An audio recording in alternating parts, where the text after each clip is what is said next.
pedir ao público que vai assistir esse vídeo, já estão acompanhando o canal do Centro Espírita Antônio de Oliveira no YouTube, possam deixar o like, curtir a página, deixar uma mensagem pra gente, a gente responde e agradece a presença de todos vocês. Então a gente sempre tem esse lema de dizer, quando a gente curte, comenta e compartilha, a gente também ajuda a palavra do Cristo mais à frente. Então eu peço a todos, nesse momento a gente vai levar o pensamento na figura meio de Jesus, que Ele nos abençoe, nos fortaleça, nos dê tudo que a gente precisa para caminharmos e aprendermos juntos. Pai nosso, que estais nos céus, santificado seja o vosso nome, venha a nós o vosso reino, seja feita, Senhor, a vossa vontade, assim na terra como nos céus. O pão nosso de cada dia nos dai hoje. Perdoai as nossas dívidas, como devemos perdoar os nossos devedores. E não nos deixeis cair em tentações, mas ajuda, Senhor, nos livrai do mal. Sua voz é o reino, o poder e a glória para sempre. E assim seja, graças a Deus. Seja bem-vinda, Aline. Boa noite a todos. Gratidão, a Jesus, gratidão à espiritualidade, gratidão a todo mundo que está ouvindo de casa. É muito gratificante estar aqui, com os meus mentores espirituais para a gente conversar hoje sobre esse tema, justiça divina, Quantos de nós nos sentimos injustiçados pela vida, muitas vezes, devido aos nossos sofrimentos, Mas o nosso evangelho, ele traz muito consolo, Ele é uma obra muito consoladora que Jesus trouxe para nós através da espiritualidade, para nos tirar desse lugar de injustiça, de aflição e nos colocar no lugar de donos da nossa própria história, donos da nossa própria vida, Então, quando a gente fala em justiça, é um tema que é muito individual e particular de cada um, O que é justo para mim pode não ser justo para o outro. Mas, quando a gente começa a entender Deus através do livro dos Espíritos, a gente vai entendendo que Deus tem alguns atributos, tem algumas características, Lá na primeira pergunta, Kardec pergunta aos Espíritos, o que é Deus, E não quem. Como a gente tem o costume, às vezes, de pensar que Deus é um homem, que Deus é um pai, Ele é o nosso Criador, com certeza, Mas lá no livro dos Espíritos, a resposta que vem é que Ele é uma inteligência, a causa primária, o que veio antes de todas as coisas. Então a gente deixa de entender Deus como esse homem, essa pessoa humana, e passa a entender que Ele é algo muito maior, que Ele é uma energia, que existe em todos os lugares, em todos os momentos nós conseguimos acessar Deus, inclusive dentro de nós. E quando a gente vai entender essas características de Deus ainda, a gente vai entender que Ele é justo, soberano e bom. Então, o que essas três palavrinhas querem dizer? Que Deus sempre vai nos encaminhar para o que é justo, E essa justiça é dele, não é nossa, Porque se fosse nossa, a gente sempre ia entrar em conflito com o nosso irmão. Porque a gente sempre iria achar que Deus estaria do lado do irmão e não do nosso. Ou o irmão iria achar que Deus estaria do lado nosso e não dele. Vou dar um exemplo que é muito simples, que é assim, uma mãe que tem 5 filhos. Ela cria todos com a mesma educação, o pai também, mas sempre vai existir ali, entre os filhos, uma sensação de que um é o mais protegido da casa, não é assim? De que um é o preferido. E os psicólogos nos ensinam isso, Que é natural do ser humano achar que ele está sendo injustiçado. É natural da gente. Por quê? Porque nós já tivemos várias vidas. E nessas várias vidas nós já fomos violentados de todas as formas. Nós já fomos roubados, já entraram na nossa casa e levaram tudo. Já nos roubaram filhos, animais, dinheiro, já nos deixaram assim em situações terríveis, né? Então, é um sentimento inconsciente, está aqui dentro de nós, esse alerta de que a qualquer momento a gente pode sofrer uma agressão, uma violência e pode sofrer uma injustiça. Mas aí tem um outro lado. Muitas vezes a gente vê até isso conforme a gente vai aprendendo com os espíritos. Muitas vezes aquele espírito, ele não está mais atrás de justiça, ele está atrás de vingança. Porque o reparo que ele procura não é um reparo no sentido de vou perseguir esta pessoa para que ela pague pelo que ela fez. Não.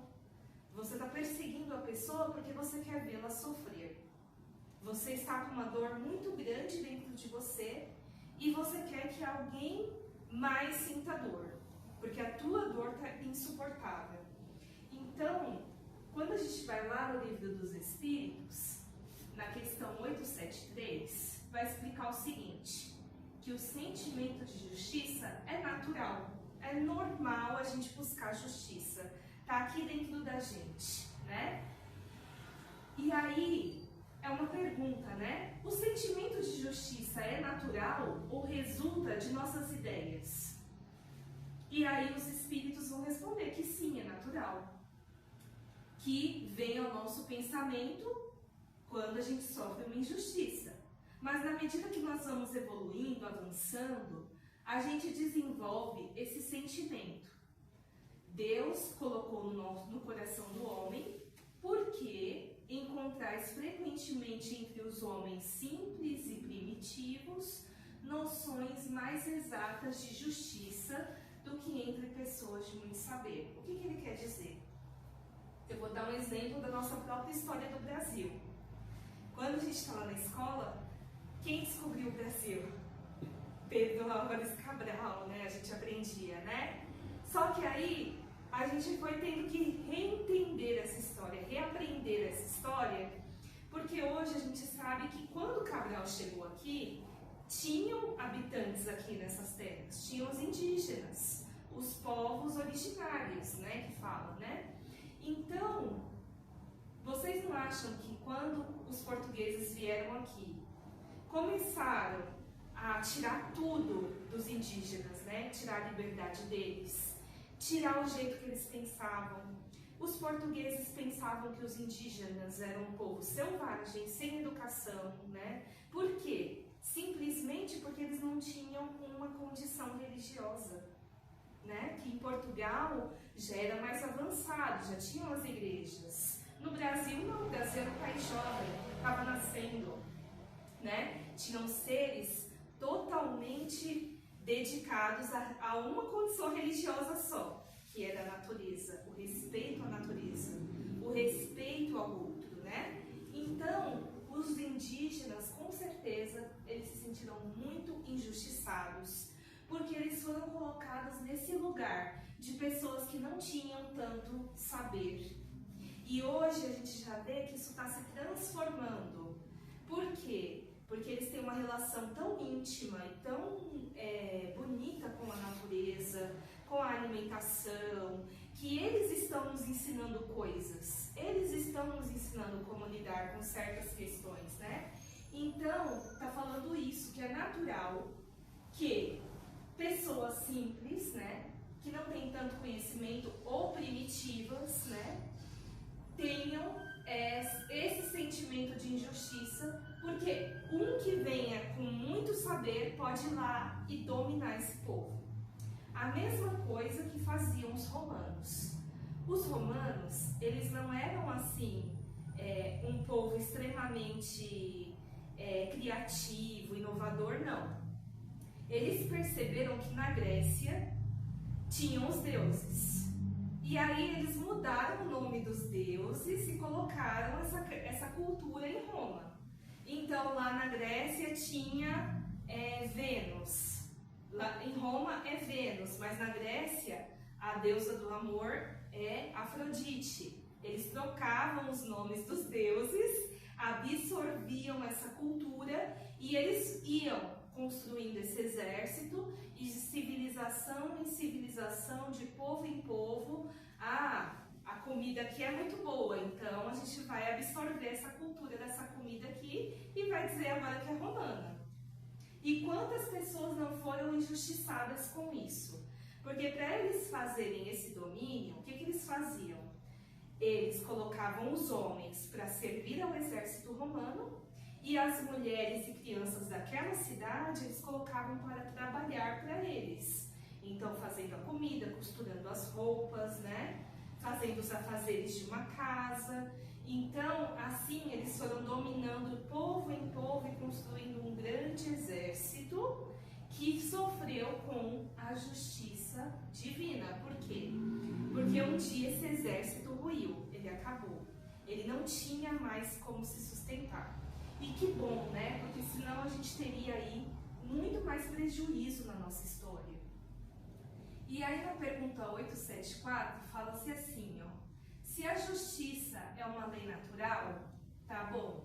Kardec falou assim, tá bom, vocês estão dizendo que sentir-se injustiçado é natural, é tranquilo, né? Faz parte do ser humano. Então, se isso é tranquilo, como vocês explicam que os homens entendam essa questão da justiça de maneiras tão diferentes? Que um considere justo e o outro injusto. Aí eles responderam assim, é que em geral se misturam as paixões, o julgamento, alterando esse sentimento, como acontece com a maioria dos outros sentimentos naturais, e fazendo ver as coisas sob um falso ponto de vista. Eu vou dar um exemplo, de novo, das mães, né? Tem duas pessoas, duas crianças. Aí tem um aniversário de uma, aí a mãe sabe o que o filho gosta. Ela vai lá e vai fazer um bolo de chocolate, porque é aniversário do Pedrinho. Mas o Paulo, ele tem alergia a chocolate. E aí, o que essa mãe vai fazer? Ela... Vai fazer dois bolos. Ela vai fazer mãe, né? o bolo que o Pedrinho gosta, porque é aniversário dele, ou ela vai fazer um outro bolo porque o outro tem alergia? Aí vocês responderam perfeitamente. Ela vai fazer 2 bolos. Sim. Mas ainda assim, vai ter um que vai achar ruim, não vai? É meu aniversário, por que tá fazendo outro bolo? A Né? festa não é minha, por que tá fazendo um bolo pra ele? Não é assim? Sim. E quantas mães a gente conhece que vai fazer uma janta e faz uma comida separadinha para cada um, para não dar justamente essa briga, né? Então, aqui, é isso que está falando aqui. Não importa numa situação se você está certo ou você está errado. Vai ter alguém que vai achar que foi injustiçado. E isso, quando a gente aprende aqui no Espiritismo, é muito consolador para nós. Porque a gente não vai precisar provar para essa pessoa que a gente tem razão.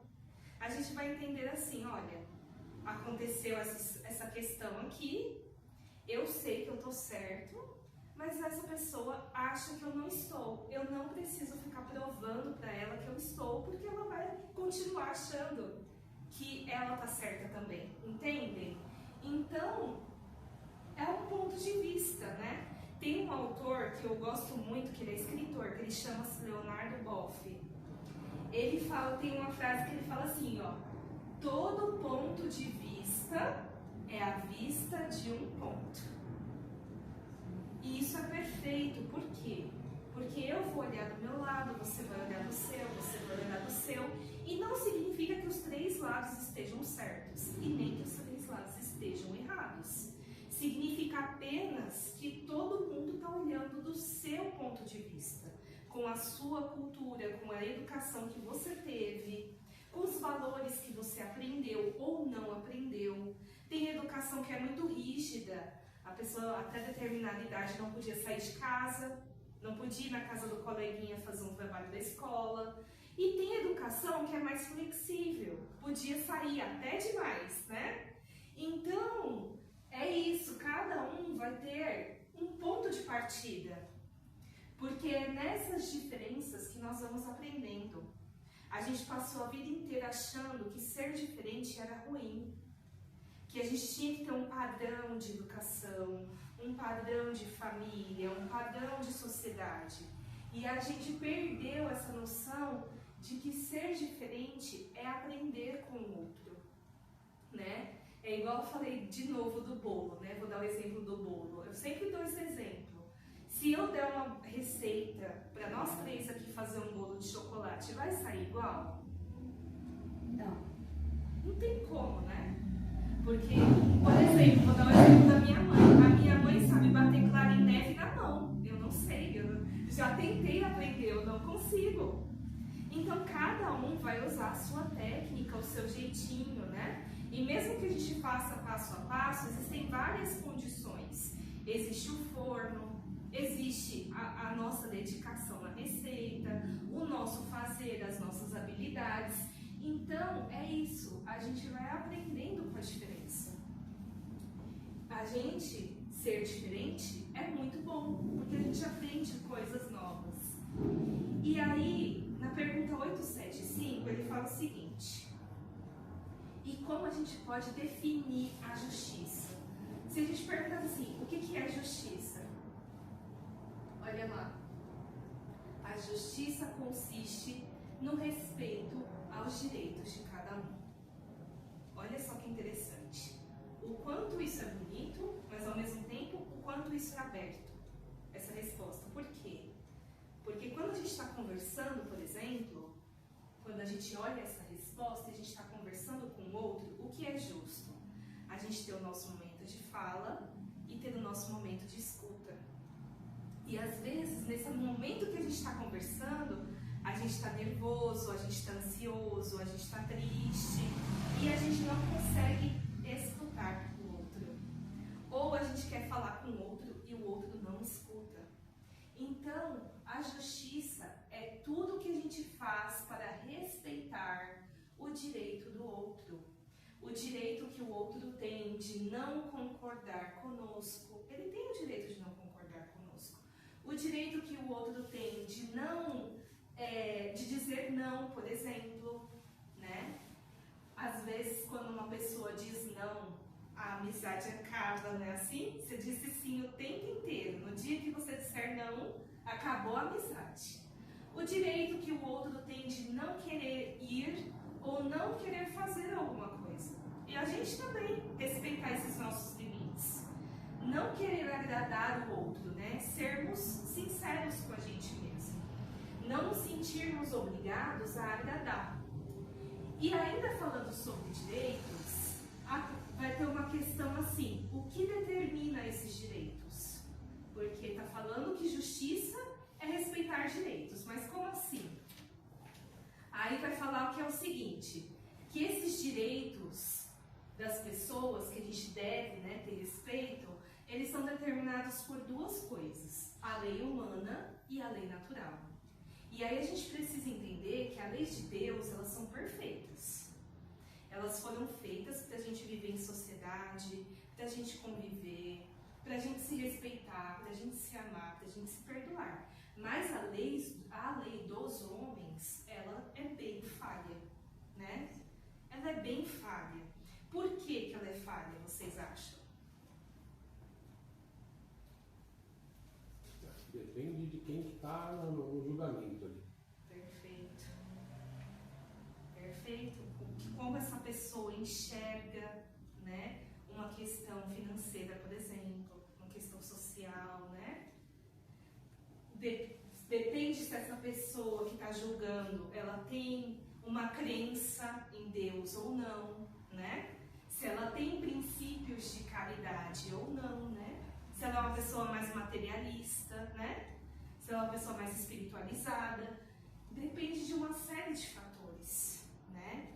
A gente sabe hoje que toda lei na Terra, ela responde a determinados interesses de grupos, né? Eu sou jornalista e, assim, a comunicação, ela é uma área que traz muito isso. Todo veículo de comunicação, ele está atendendo a uma ideia, né? A uma religião, a um determinado interesse, né? Político, às vezes, tem políticos por trás de alguns canais de comunicação, né? Então, as leis de Deus, elas foram feitas e elas são perfeitas, elas não mudam. Mas as leis da terra, elas precisam mudar, para que elas atendam realmente as pessoas que precisam. E aí, ó, como os homens fizeram leis apropriadas aos seus costumes e ao seu caráter, essas leis estabeleceram direitos que podem variar de acordo com o progresso da sociedade, né? As vossas leis hoje, se serem perfeitas, sem serem perfeitas, não são perfeitas, né? Consagram os mesmos direitos da Idade Média. Olha só o que os Espíritos estão falando, né? Na época de Moisés, tinha uma lei que dizia assim, ó: toda vez que você vai comer, você precisa antes lavar a mão. Por quê? Porque eles não faziam isso. Eles iam comer sem lavar a mão. Aí um dia desafiaram Jesus, falaram assim: ué, Jesus, você vai sentar sem lavar as mãos, sem higienizar as mãos? Aí Jesus respondeu assim: o mal não está naquilo que entra pela boca, mas naquilo que sai. O verdadeiro mal não é o que entra pela minha boca, é o que sai, né? Então, olha só como nós estamos atrasados em relação às nossas leis. E aí, esses direitos parecem monstruosos, né? Grandes demais para serem atendidos, né? Pareciam justos e naturais naquela época. Ele está falando que as nossas leis de hoje, naquela época que foram criadas, elas pareciam assim, que ninguém ia conseguir cumprir, né? Que eram grandes demais. Portanto, sempre conforme a justiça, algumas relações sociais, enquanto na vida privada há uma infinidade de atos que são competência exclusiva do Tribunal da Consciência. O que ele está falando aqui? Que embora a gente tenha as leis de Deus e as leis humanas, quando a gente vai para o plano espiritual, nós não passamos por um julgamento final, igual algumas religiões acreditam, que a gente vai morrer e vai para o juízo final, não é assim? No plano espiritual, o nosso tribunal é a nossa própria consciência. Não vai existir um mentor espiritual, uma pessoa que vai chegar em você e vai tentar te acusar, né, igual o promotor de justiça, ou você vai ter um advogado, não. Tudo o que vai pesar é a nossa consciência, é o que a gente fez e o que a gente deixou de fazer. Por isso que a caridade é o melhor caminho que existe. Por quê? Porque ela vai abrindo o nosso caminho para a felicidade que a gente deseja. Quantas e quantas pessoas passam anos na Terra, aí elas falam assim: um dia quando eu aposentar, eu vou morar lá no Nordeste. Um dia quando eu aposentar, eu vou comprar uma casa. Um dia quando eu aposentar, eu vou viajar. E aí a pessoa desencarna, não aposenta, que foi o caso do meu tio, e não vive. Porque ela fica esperando algo acontecer, algo que é dessa justiça dos homens acontecer, para que ela encaminhe a vida dela. E assim, eu não estou julgando meu tio, mas tem muitas pessoas que têm essa crença, que elas ficam esperando para fazer algo. E a vida pede que a gente faça hoje. Porque se a gente não fizer hoje, não vai ter amanhã. O nosso amanhã, ele depende do que a gente faz hoje. E às vezes também de fazer coisas boas para nós. Porque tem gente que cuida da família inteira e não cuida de si. Não cuida da saúde, não cuida da alimentação, não cuida do sono. Mas está assim, 24 horas cuidando do filho, da tia, da mãe, do cachorro, do papagaio. Não para, né? E a questão 876, ela fala assim, ó: fora do direito que está na lei humana, qual é a base da justiça que surgiu sobre a lei natural? Vou tentar explicar, tá? Jesus nos disse: querer para os outros o que querem para vocês mesmos. Então ele fala assim, ó: fora desse direito da lei dos homens, qual é a base, né? Qual que é a essência da lei de Deus? O que é mais importante na lei de Deus? Aí eles respondem, os espíritos, né? O que Jesus disse: amar ao próximo como a ti mesmo. querer para o outro o que você deseja para você. Deus pôs no coração do homem as regras de toda a verdadeira justiça, pelo desejo que tem cada um de ver os seus direitos respeitados. Na incerteza do que deve fazer para o semelhante em dada circunstância, que o homem pergunte a si mesmo como desejaria que agissem com ele. Deus não lhe poderia dar um guia mais seguro que a sua própria consciência. Ou seja, toda vez que você tem dúvida de como você deve falar, como você deve agir com alguém, faça essa pergunta: o que eu faria se fosse comigo? Eu ia gostar que falassem isso pra mim? Eu ia gostar que comprasse uma camiseta amarela pra mim sem me perguntar? Né? Eu não gosto de amarelo, né? Então a gente sempre colocar essa régua, né? Será que eu ia gostar? Será que não é melhor eu ir para uma coisa que investigar o que a pessoa gosta? Ou tentar observar como a pessoa reage quando ela tem que ter uma conversa negativa? Ou observar como a pessoa reage quando ela está com raiva, quando a pessoa reage quando as coisas não vão do jeito que ela queria, para que eu possa também respeitá-la, né? Porque conversas difíceis a gente vai ter na vida o tempo todo, né? A maioria da vida é feita de desafios, né? Mas a gente precisa entender como que a gente pode respeitar o outro dentro dessas condições. E aí na 877 vem trazer assim a nossa obrigação na sociedade. A necessidade de viver em sociedade, né, acarreta para o homem obrigações, né? Aí os espíritos respondem: sim, a primeira de todas é respeitar os direitos dos semelhantes. Aquele que respeitar esses direitos será sempre justo. No vosso mundo, onde tantos homens não praticam a lei de justiça, cada um usa de represálias e vem daí a perturbação e a confusão da vossa sociedade. A vida social dá direitos e impõe deveres recíprocos. O que ele está dizendo aqui? Que a maioria das pessoas na Terra não são respeitadas. Então, assim, o Espiritismo, ele é uma religião muito acolhedora. Mas tem religiões, e tem pessoas, e tem lugares, e tem empresas, enfim, tem um monte de gente que não respeita o outro. Simplesmente pela roupa que está vestido. Ele não abriu a boca, mas ele está com determinada roupa mais simples, né? Ele não é respeitado.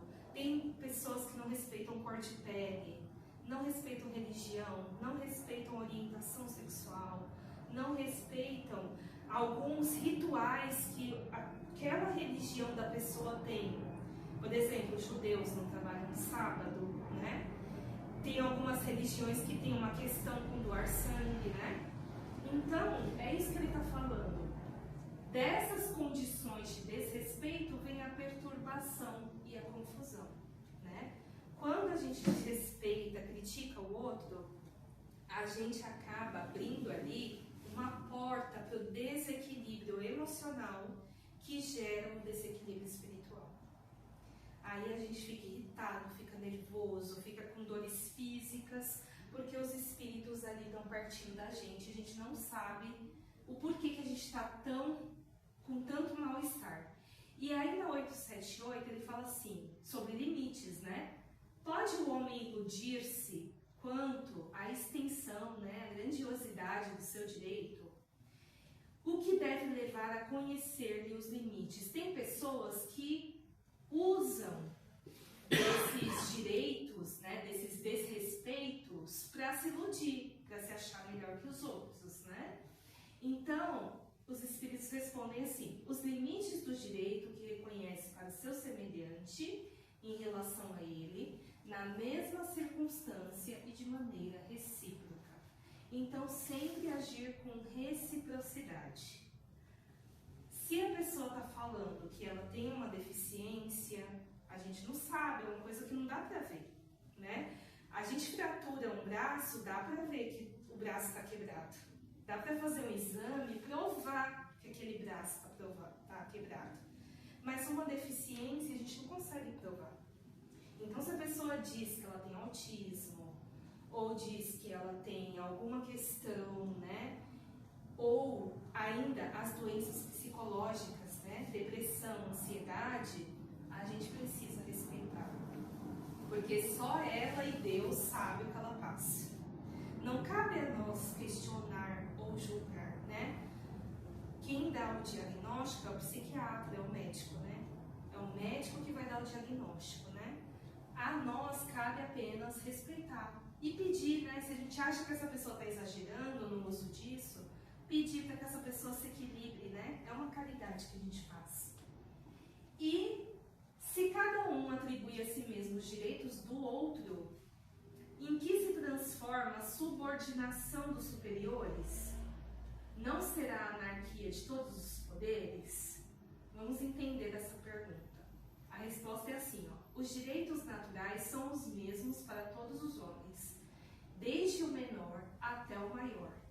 Desde uma pessoa simples até um presidente da República, os direitos são os mesmos.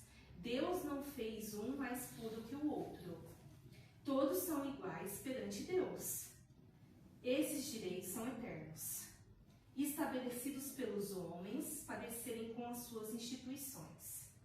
De resto, cada qual se sente bem com a força ou fraqueza, e saberá sempre ter uma deferência para aquele que merecer por sua virtude e saber. É importante isto para que os que se julgam superiores conheçam os seus deveres e possam merecer essas deferências, né? A subordinação não estará comprometida quando a autoridade for conferida sabedoria. O que significa que essa resposta? Ele está perguntando assim, ó. Se cada um sabe dos seus próprios direitos e do seu semelhante, pode existir uma forma de poder de alguém tentar dominar o outro, de tentar se sentir superior, né? Existe um abuso de poderes aí? Aí a resposta é a seguinte, que para Deus todos nós temos os mesmos direitos. Todos nós somos filhos de Deus, ao olhar dele. Só que a gente sabe que na Terra existem desigualdades, né? Eu que tenho 37 anos, eu não posso querer passar na frente de uma pessoa que tem 80 anos na fila. É um desrespeito, né? Então, agir sempre com sabedoria. Eu tenho que respeitar, eu sei que eu sou filha de Deus, a pessoa de 80 anos também, a pessoa que está gestante também, mas eu tenho que respeitar as leis da terra e agir com sabedoria. Para que o meu direito seja respeitado, eu primeiro tenho que respeitar o do outro. E qual é a verdadeira justiça, então, na 879, né? Qual seria o caráter do homem que praticasse a justiça em toda a sua pureza? O verdadeiro justo, a exemplo de Jesus, porque praticaria também o amor ao próximo e a caridade, sem os quais não haverá a verdadeira justiça. Então, o verdadeiro homem justo é aquele que pratica o amor ao próximo e a caridade. E isso é maravilhoso para a gente filtrar quando a gente está sendo justo e quando a gente está sendo injusto, né?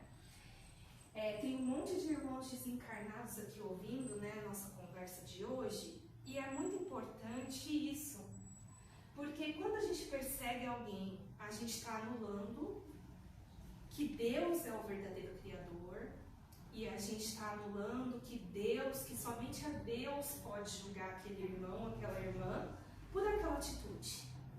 E por mais que o nosso sofrimento seja grande, a nossa visão de amor e de caridade não está sendo correta.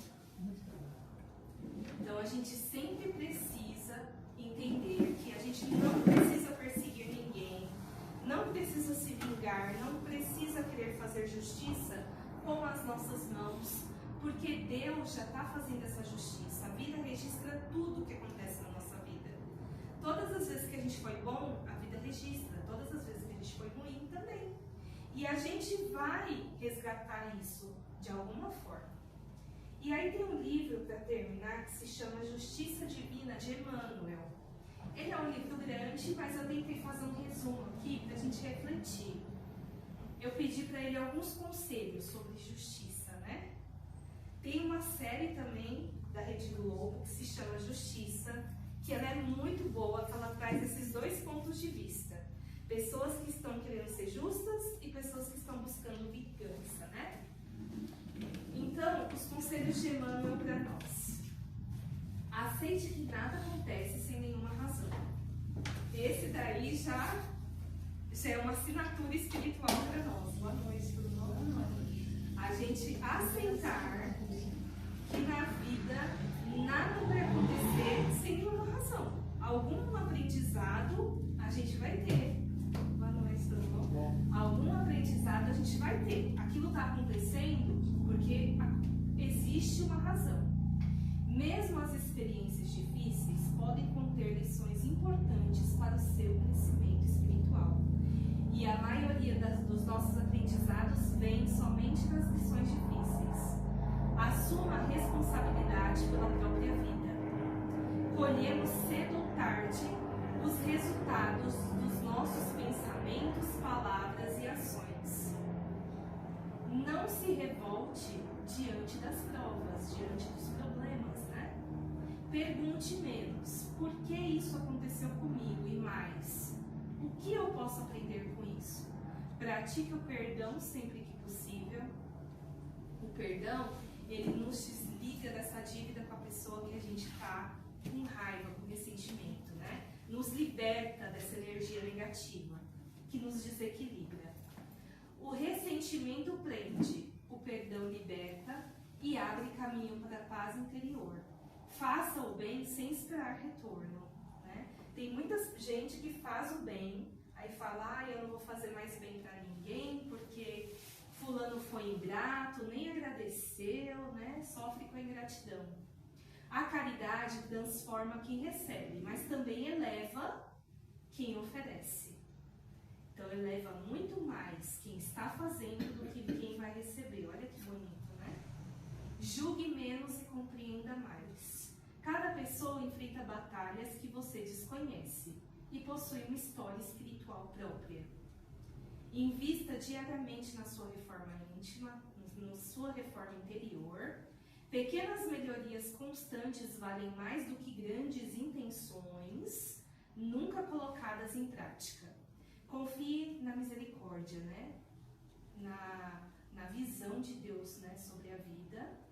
Nenhum erro é maior do que a possibilidade de arrependimento, reparação e renovação. Cultive a humildade diante da vida.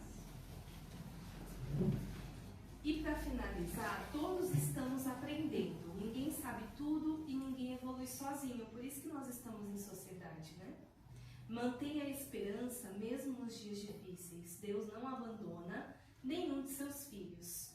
Toda noite espiritual é seguida por uma nova oportunidade de recomeço. E se fosse para ser resumido tudo isso em uma frase, né? Viva de modo que cada desafio seja transformado em aprendizado, cada dor em crescimento e cada encontro em oportunidade de amar. Responsabilidade sem culpa, disciplina sem rigidez e esperança sem ilusão. Então, vou dar o exemplo do Chico e do Bezerra de Menezes, né? Gente, o Bezerra de Menezes, vamos começar com ele, né? Ele foi um espírito que ele teve muitas encarnações. Tem um livro que se chama assim, ó, 13º Apóstolo, que conta a história dele. Ele teve muitas reencarnações, mas a principal delas foi quando ele foi Zaqueu. Jesus ia passar, e aí ele era um cobrador de impostos. Só que ele cobrava 4 vezes mais impostos do que a pessoa realmente deveria pagar. Ele estava sendo um homem justo, né? E aí ele subiu na árvore para ver Jesus. E aí Jesus passa, tá aquela multidão de gente assim, Jesus não consegue nem andar direito. Jesus olha para a árvore e fala assim, Zaqueu, desce que hoje eu vou me hospedar em sua casa. E aí todo mundo se assustou com Jesus, porque assim, Jesus, um mestre, um professor, um grande sábio, vai se hospedar na casa de uma pessoa corrupta, né? E aí Jesus vai para a casa de Zaqueu. Zaqueu reconhece Jesus de outras existências. Ele fala assim: Jesus, a partir de hoje eu vou ser um homem justo. Eu não vou devolver somente uma, mas 4 vezes aquilo que eu arrecadei. E aí Zaqueu passa a ter uma vida mais reta, né? Zaqueu desencarna e ele vai nascer como padre na França. Vai ter uma vida muito reta, muito evangélica, mas vai morrer ali por uma situação de incêndio. Depois ele reencarna de novo, novamente numa condição religiosa, e ele vai passar também várias perseguições por causa dessa questão de ser católico, né? Depois ele reencarna no Brasil como um padre bem famoso. Eu não vou recordar se era o padre Amaro, mas é um padre bem famoso brasileiro. E só depois ele passa 100 anos na espiritualidade aprendendo homeopatia e reencarna como Bezerra de Menezes, que foi a última reencarnação dele no Brasil. E aí ele tinha muitas dificuldades financeiras por causa dessa primeira vida que ele foi cobrador de impostos. Então todo o dinheirinho que tinha sempre faltava, passou muitas perseguições políticas. Ele foi tentar ser político, não deixaram. Ele trouxe vários projetos para ajudar as pessoas. Ele foi muito perseguido até que ele saiu da política. Ele faz um discurso na Câmara e se declara espírita. E ele tinha aqui um consultório para os ricos e outros para os pobres. O para os pobres, ele quase dava roupa do corpo para poder comprar os remédios, né? E o dos ricos mantinha o dos pobres. E ele tinha que escrever escondido no jornal com o nome de Max, para que ninguém soubesse que era ele, um médico muito famoso. E ainda Chico, né? Chico, que teve uma infância tão sofrida, sofria agressões lá da madrinha dele, né? Que furava a barriguinha dele com um garfo quando ele era criança, né? Perdeu a mãe com 5 anos de idade, Maria das Dores. Então, assim, como que espíritos tão grandes são tão perseguidos? Porque existe uma justiça divina. Por mais evolução que a gente tenha, a gente ainda vai ter provas a resgatar. Os livros espíritas mostram muito, né? Mentores espirituais ali trabalhando com André Luiz, indo resgatar parentes, filhos do passado. Então, a nossa condição evolutiva não nos livra das nossas dívidas com Deus, né? Elas apenas ampliam a nossa mente para que a gente possa aceitar melhor e resgatar. Até mesmo porque lá no livro Fonte Viva, Emmanuel fala assim, que se Deus fosse cobrar moeda por moeda do que nós devemos no passado, nós seríamos esmagados pela dor. Então ele fala assim, nós encarnamos em crédito com Deus, né? E ele parcela as nossas vidas, né? E aí, se for aquele carnê lá daquela loja lá, vai parcelar em 24, em 48 vezes, né? A gente tem muita coisinha ainda para pagar, né? Mas a gente não pode duvidar que a misericórdia de Deus é infinita. Se o próprio Jesus, que é o melhor espírito que passou aqui pela Terra, né? O espírito mais superior que passou por aqui, ele sofreu o que ele sofreu, imagine nós, né? Imagine nós, né? Que não temos toda essa sabedoria dele, essa resiliência, essa aceitação dele, né? O próprio Jesus teve medo. Ele falou lá, Pai, se puderes, afasta de mim esse cálice. Mas ele não fugiu da prova. Ele teve medo sim, ele teve desafio sim, mas ele não fugiu do destino dele. Então que a gente possa confiar, né? Que a misericórdia de Deus é infinita. Que por mais difícil que seja a situação que nós estejamos passando, uma doença, né? Uma prova, Deus está conosco, né? No desencarne do Dr. Bezerra mesmo, nessa última encarnação, ele passou 2 dias numa cama paralisadíssimo por um AVC, e aí ele só conseguia mexer os olhos. E tinha uma cadeirinha do lado da cama dele. O livro conta que essa cadeira não ficou 1 segundo vazia. Todo mundo ia lá, sentava e fazia uma prece como por ele. Ele não conseguia responder, porque ele estava paralisado.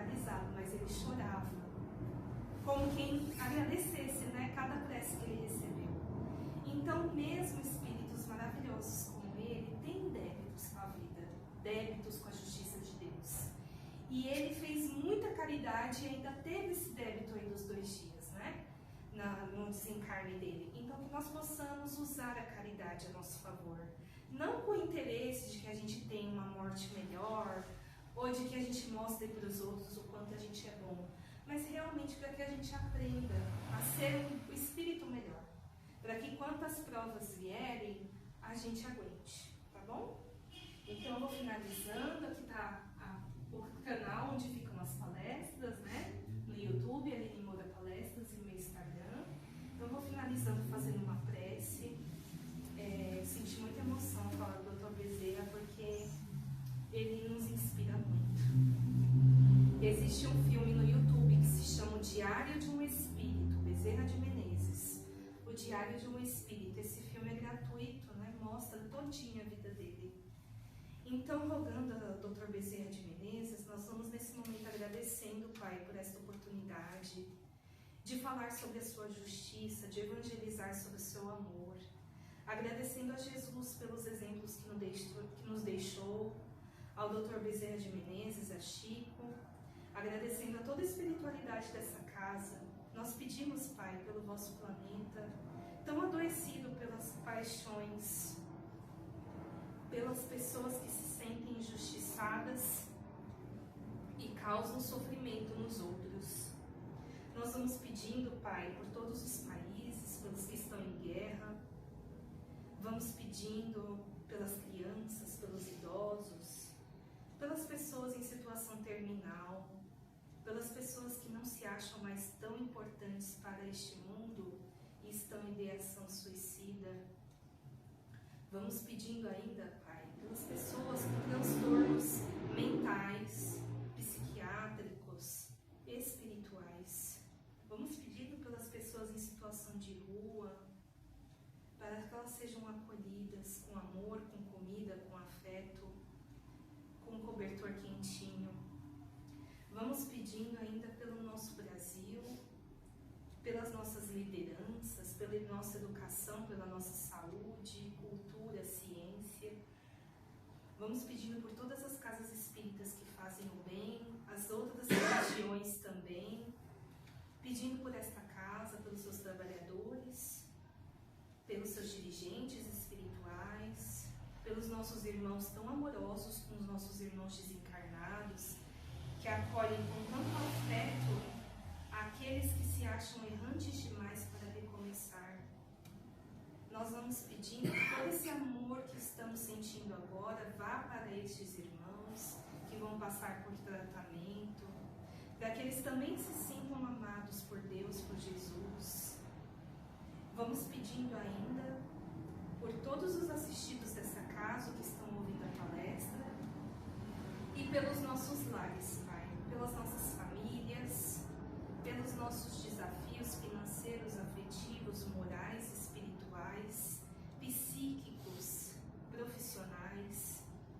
Vamos pedindo que possamos voltar aos nossos lares cheios do Teu amor, da Tua renovação, que através do nosso espírito o Teu amor irradie em todos os lugares e que todos saiam da nossa presença mais amados por Vós.